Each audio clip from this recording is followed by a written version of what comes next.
یویشتمه برخه.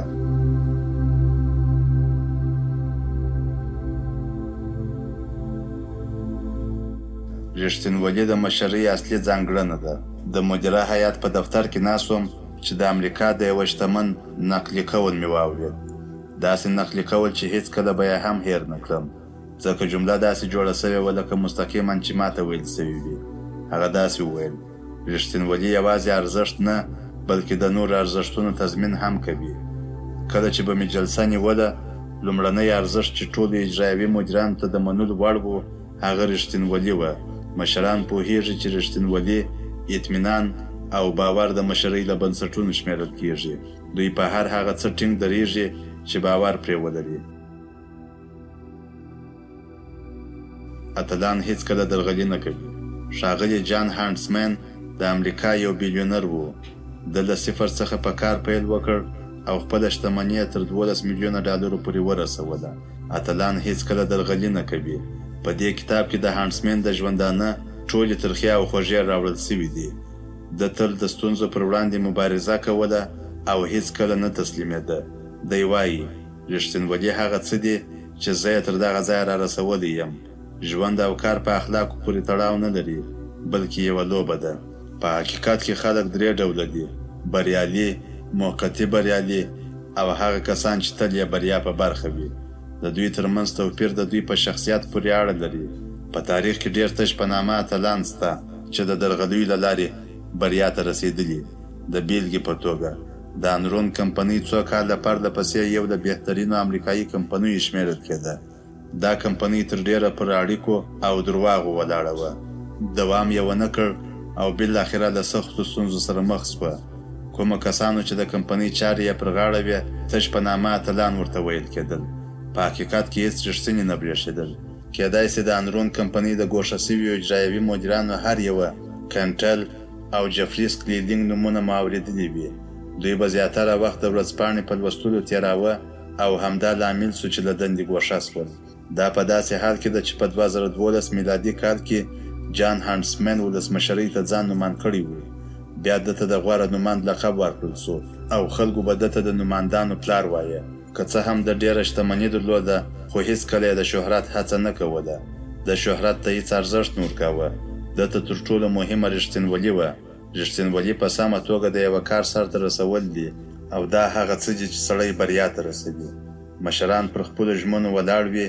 دوی ژمنه کوي چې خپل کار ته به په سمه توګه دوام ورکوي او هېڅکله به درواغ نه وایي. جک ولچ دغه کړنه د صراحت په نوم نوموي.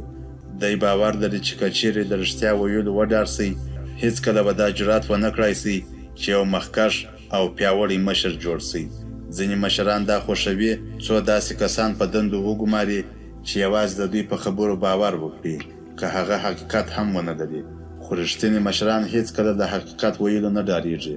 ولچ د حقیقت لپاره یو قانون جوړ کړی چې وایي: نړۍ څنګه چې ده هسې یې وینو، نه دا چې هر ډول وغواړو هغسې یې ووینو. دا ښایي د مشرۍ تر ټولو مهم قانون وي چې په رښتینولۍ پورې تړاو لري. ډېری کمپنۍ او سازمانونه ځکه ناکامه کېږي چې د دغه قانون څخه سرغړونه کوي. رښتینولي د رښتیا ویلو په معنا ده، حتی که تریخ حقیقت هم وي. د دې پر ځای چې د نورو سره چل وکړئ، ښه به دا وي چې رښتینې واوسئ، ځکه د نورو سره چل د خپل ځان سره چل دی. مشران پر نفس باور ته اړتیا لري، خو دوی باید ومني چې کله کله تېروتنې هم کوي. ډېری مشران ماته خوري، دا ځکه چې دوی خپلې پایلې او انګېرنې تر پښو لاندې کوي. الف مکنزي په دې اړه داسې لیکي: غلطه انګېرنه د هرې ماتې ریښه ده. د ړوندوالي او پر نفس باور ترمنځ ډېر زیات تفاوت شته.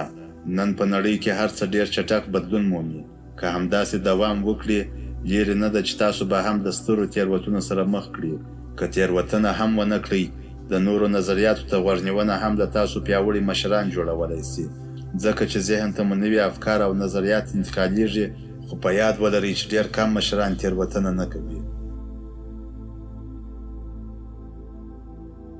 د ابراهام لینکولن کیسه. ابراهام لینکولن نوی ځوان و. د په یوه مغازه کې د منشي په توګه دنده پیل کړه. یوه ورځ یوه پیرودونکي ده ته 2 روپۍ زیاتې ورکړې. کله چې دی متوجه سو، نو ورپسې منډه یې کړه. هغه کس یې پیدا کړ او اضافه پیسې بیرته ورکړې. دا کیسه ډیره زیاته مشهوره سوه او لینکولن د ابراهام امین په نامه مشهور سو. د تاریخ په ډیرو سختو ورځو شپو کې لینکولن وکولای سوای خپل هیواد وژغوري او د ژغورنې یوازینی لامل یې د ده رښتینولي وه. ټول کارونه یې د هماغې کړنې پر اساس چې په ځوانۍ کې یې یوه پیرودونکي ته بیرته اضافه پیسې ورکړې پر مخ بیول. ده ته تر هر څه عدالت او رښتینولي مهم و او هیڅکله یې د دوو څیزونو ترمنځ توپیر نه کاوه. د ده لپاره دا مهمه نه وه چې پیرودونکي ده ته زیاتې پیسې ورکړي وې. د ده لپاره مهمه دا وه چې پیسې د ده نه بلکې د پیرودونکي وې. که مو معمولي کارونه په سمه توګه سرته ورسول، وروسته کولی سئ سخت او لوی کارونه هم په سمه توګه سرته ورسوئ. رښتینولي په شرایطو پورې تړاو نه لري، بلکې یو روحي حالت دی.